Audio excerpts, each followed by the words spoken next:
It is the eve before the start of the NFL Combine. General Manager Omar Khan talked with reporters about what's ahead in the offseason for the Pittsburgh Steelers. That's next on the Bleav in Steelers show. Today's episode of the Bleav in Steelers show is brought to you by BetOnline.ag. March is almost here, which means March Madness is almost here. You can wager on that. There's the NBA, there's the NHL. There's the NFL offseason. Free agency is going to start March the 12th.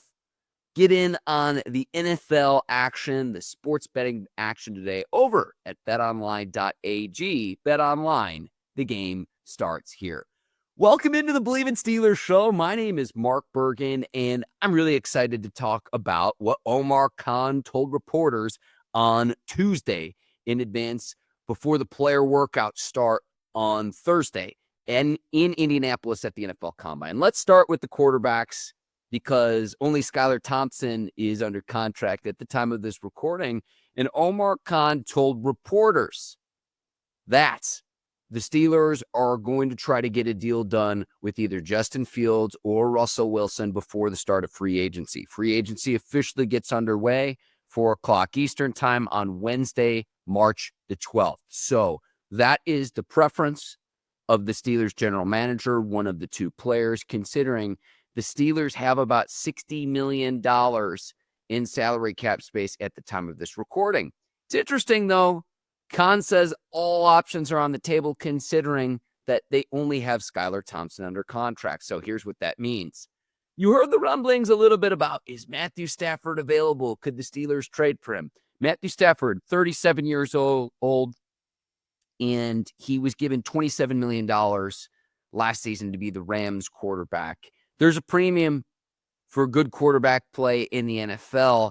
I don't think it makes a ton of sense to go trade for Matthew Stafford, considering he'd have fewer weapons than he has in Los Angeles. And you saw what Russell Wilson just did a year ago. Yes, Matthew Stafford is a better quarterback at this point, but how much better, and could it actually win you a Super Bowl? The moment that the report came out that the Rams gave Stafford the ability to go see what his value is with other teams if another team would want to trade for him, Peter Schrager comes out with the report that Stafford is seeking an average annual salary of $50 million per season. So that would eat up the vast majority of the Steelers' salary cap space, which is why I think Stafford could go see maybe if the Giants are a fit, maybe if the Las Vegas Raiders are a fit. But Pittsburgh, as soon as that report came out that Stafford wants $50 million a year, I don't know if he would get 50, but even if he got, say, 40, you'd still be paying him substantially higher. Would you want to pay Stafford that much more, considering the production you got from Wilson and Fields this past year for less than $5 million combined? So that's what I'm talking about in terms of the value. I don't think Aaron Rodgers would be a good fit for the Steelers either. I think it's either going to be Russ or Fields, and then look to other free agents, either as a backup or maybe the draft as a backup to whichever guy the Steelers end up signing. And again, Omar Khan says he wants to get that done in advance before the start of free agency. But I don't think Stafford is a serious option for the Pittsburgh Steelers, even if the fit is potentially there and he has experience playing in the NFC North and in the outside November, December, January. I know Detroit's an indoor stadium, but look across the rest of the division, Chicago and Green Bay. I understand all of that. At 37 years old and for the money that he wants, I understand he's a Super Bowl winner, but whichever team is willing to pay Matthew Stafford that much money, I argue that you're paying for past performance. It's not a knock on him. He's a borderline, almost a Hall of Fame guy when it's all said and done. I think he's right there. But is he going to be the quarterback that takes you over the top and propels you to a Super Bowl run? If you're the Pittsburgh Steelers, the answer is probably no. So we'll see what happens at quarterback. Najee Harris due to become a free agent. And Omar Khan told reporters he's got a lot of respect for Najee. 4 consecutive 1,000-yard seasons. He's durable. He doesn't fumble the ball. He's a pro's pro, a very good player. But worth a first-round pick? Questionable. But also consider the fact that the Steelers opted not to pay Najee Harris his fifth-year option for the 2025 season, which would have been $6.6 million. I do not think that the door is totally closed on Najee Harris coming back, but let me read you a few running backs in what is a loaded NFL draft class. Ashton Jeanty out of Boise State, Omarion Hampton out of North Carolina, Caleb Johnson out of Iowa, Trayvon Henderson, Ohio State, Dylan Sampson, Tennessee, Quinshon Judkins, Ohio State, Devin Neal, Kansas, Cam Scatterbo, Arizona State. I could go on and on and on and on. This is a loaded running back class. What I think Omar Khan and the Steelers will do is draft a running back in the early to mid rounds. I don't think it will be in round one.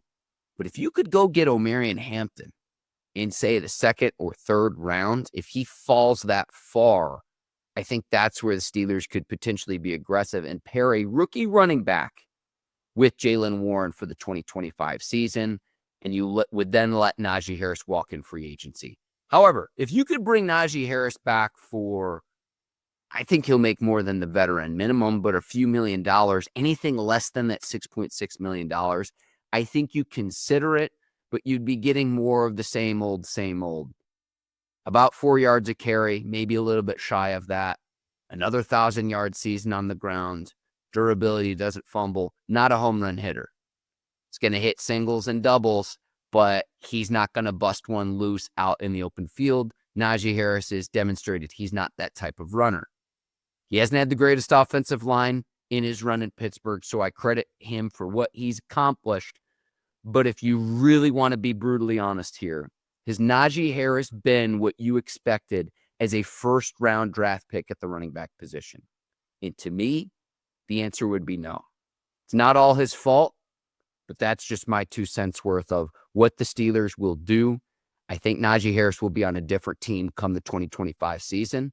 That is just my prediction. Let's go to the next comment that Omar Khan had, saying that he expects for Broderick Jones to be the starting left tackle. This is a direct quote. Khan says, I'd say it's safe. It's a safe assumption that he'll be the left tackle, end quote. So Troy Fautanu comes back next season. He's your starting right tackle. Broderick Jones is your starting left tackle. Year 3, year 2, Fautanu missed most of his rookie season with the season-ending knee injury. Here's the thing, though. They're young and inexperienced, but if they are first-round draft picks and you've allocated that draft capital, these guys need to be ready to go regardless of who the quarterback is. If it's Russell Wilson again at his advanced age in his mid-30s, you got to be able to protect someone who is a bit more of a statue versus what he was as a younger player, which is why I think the Steelers end up re-signing Justin Fields due to his mobility to escape and get out of trouble. But this to me also signals that the Steelers are not going to bring Dan Moore Jr. back. Say what you want about Dan Moore Jr. He's been healthy during his run with the Steelers, and it's been a cheap contract. Has it been elite level play? No, but someone will pay Dan Moore Jr. because teams need left tackles. But Broderick Jones in year 3, Troy Fautanu in year 2. I'm fascinated to see, do you bring back James Daniels at the right guard position? Or do you rock with Mason McCormick and Zach Frazier, 2 players that'll be entering their second year, and then you bring back Isaiah Seumalo, the veteran, at the left guard position? That's what you're looking at as the Steelers' offensive line.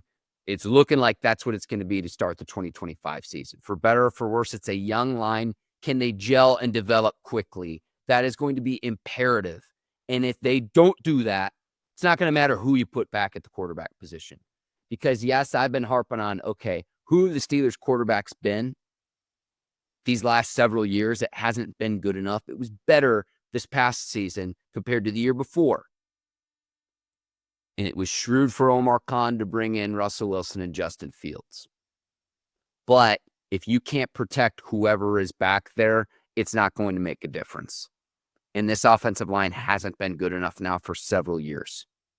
Point blank, straight up. So it's a baptism by fire. Broderick Jones, Troy Fautanu, they're going to have to grow up real quick. And then the Steelers have to evaluate whether it's free agency with the swing tackle or drafting another offensive lineman, who that swing tackle is going to be to back up the two young players in Broderick Jones and Troy Fautanu, two players you've allocated first-round draft picks to the past 2 years. And if they develop quickly, and those are the guys up front, maybe you have both of them for the next decade. That would be the hope if you're the Pittsburgh Steelers. Let's go to the next topic, and that is where Omar Khan talked about the receiver group and the receivers. And let me pull up the quote he had about George Pickens' future with the Steelers. He says, quote, "I had a really solid exit interview with GP. I could tell you he has a desire to be great and to be great here." End quote. George Pickens entering the final year of his rookie deal. Is there going to be any turmoil of, hey, pay me my money now, work out that contract extension now, or I ain't playing in the final year of my rookie deal, which is, I think it's like $3.8 million. It's between $3 and $4 million. Because the Steelers only have Calvin Austin III under contract and Calvin Austin III under contract and Roman Wilson under contract, in addition to George Pickens at the receiver position. Khan also says that the Steelers will evaluate, okay, does the team approach improving the receiver position either through free agency or the draft or a mix of both? Going to be fascinating to see how the Steelers do that, because there are some options available in free agency to upgrade who's opposite Pickens. And then if you pay a premium for that player, like say the Steelers went out and got T. Higgins, does that preclude them from signing George Pickens to a long-term extension? But if you trade away George Pickens, if you're the Pittsburgh Steelers, you could be creating an even greater hole. Pickens is by far, from a talent standpoint, your best skill position player. And you want someone to complement him. Steelers did not have that in the passing game this past season, at least at the receiver position. You could argue Pat Freiermuth at times, but at the receiver position, there was George Pickens and there was everyone else. And notice the Steelers season fell off when Pickens went down with the hamstring injury. Steelers went 1-2 without him. And then when he came back, the offense was just putrid. 5 straight losses to end the season. And it is what Omar Khan called unacceptable repeatedly to reporters. 5 straight losses, watching playoff games from his couch, the Super Bowl from his couch. I'm happy to hear those words, unacceptable, when it comes to the standard is the standard in Pittsburgh, and hearing those words come from the general manager of what the objective actually is, and that's winning a Super Bowl. That's playoff success.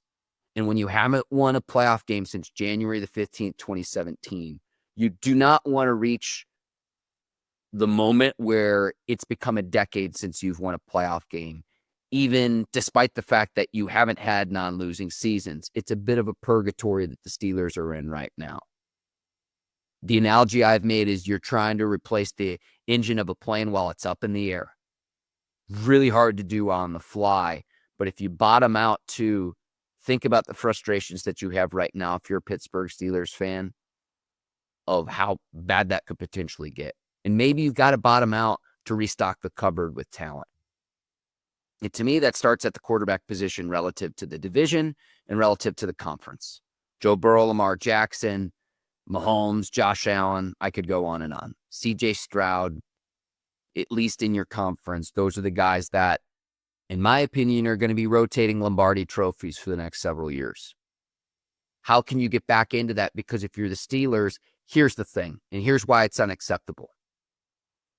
It used to be in the NFL that turnover differential was the greatest indicator and factor of winning and losing football games. Now, it's elite level quarterback play. If you have an elite level quarterback, it makes up for all of those things.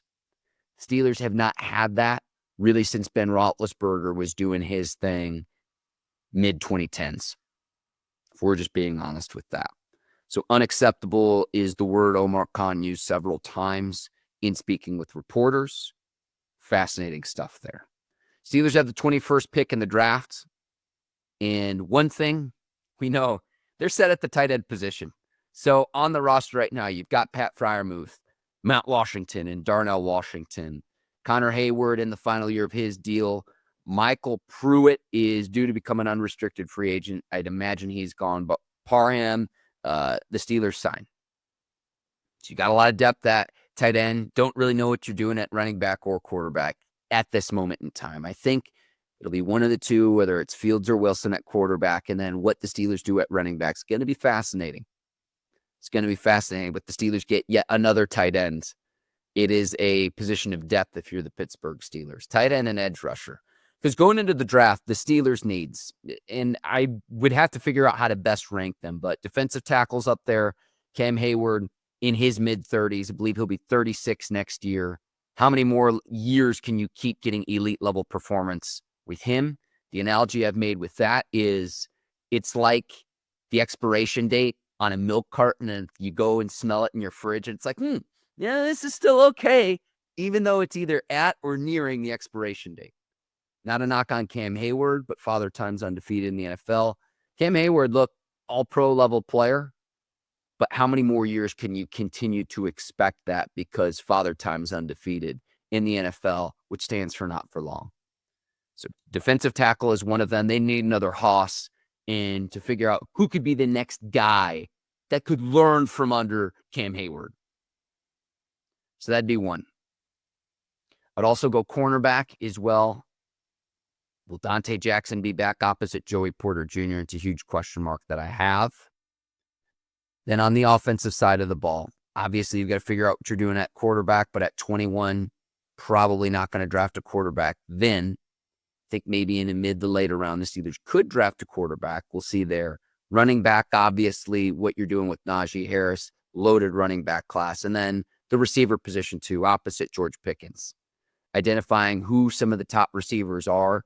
And we're going to get a great glimpse this week. I know that the NFL Combine is considered the underwear Olympics, if you will. But let me walk you through the schedule for this week. Thursday, we've got defensive linemen and linebackers. So keep an eye on that if there are any star defensive linemen. Again, I'm talking about A gap, B gap, nose tackle, defensive tackle, someone who can plug and fill up front. Then on Friday, defensive backs and tight ends, quarterbacks, wide receivers, and running backs on Saturday. In the big uglies, no, check that. The big sexies up front, the offensive linemen finish the NFL Combine on Sunday. Indianapolis, Lucas Oil Stadium.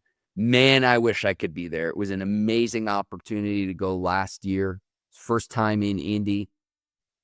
The St. Elmo Steakhouse, the institution, the shrimp cocktail. If you've ever had the chance to go to Indianapolis, go to St. Elmo's. You got to try the shrimp cocktail. It is very spicy. You've been warned. But I can't wait to watch this event on the NFL Network. And this coming week here on Bleav in Steelers, I'm going to give you a little bit of a roadmap. We will have analysts who are boots on the ground at the NFL Combine. So we will have full insight of who are the standout players there, who are the players that disappointed, which position groups are deep, which are thin, which players you want the Steelers to target in the draft, and then which positions to where it's like, maybe the Steelers should actually address that need in free agency in advance of the NFL draft. How all of this shakes out.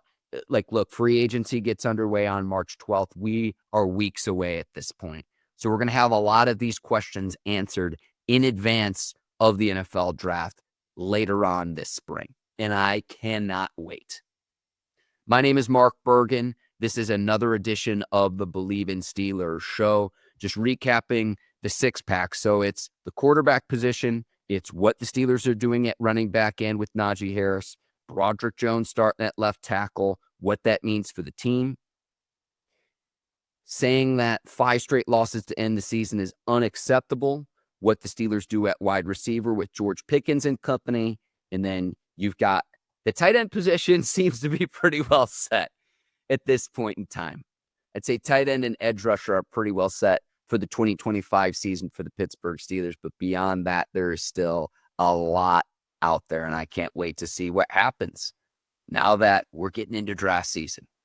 And Thursday, the NFL Combine gets underway with player workouts. My name is Mark Bergin. I want to thank today's presenting sponsor, BetOnline.ag. If you're listening to the Bleav in Steelers show on Apple or Spotify, if you have not already, please leave a 5-star review. If it's funny, I'll read it here on the show. Do me a favor, too, on my YouTube page. Hit that subscribe button if you haven't already. If you enjoyed listening and watching, tell a friend to tell a friend to tell a friend. You can support the show in the super chat as well. And if you have questions, leave those in the comments. I'll do my best to address those. If you have questions for the analysts that we'll have on that will physically be at the Combine as well, we want to get you the best insight when it comes to the prospects at the Combine and how that pertains to the Pittsburgh Steelers. My name's Mark Bergin. I hope all of you have a great rest of your weeks. I will see you next Monday here on the Bleav in Steelers show, recapping the 2025 NFL Combine. Until then, take care. So long, everybody.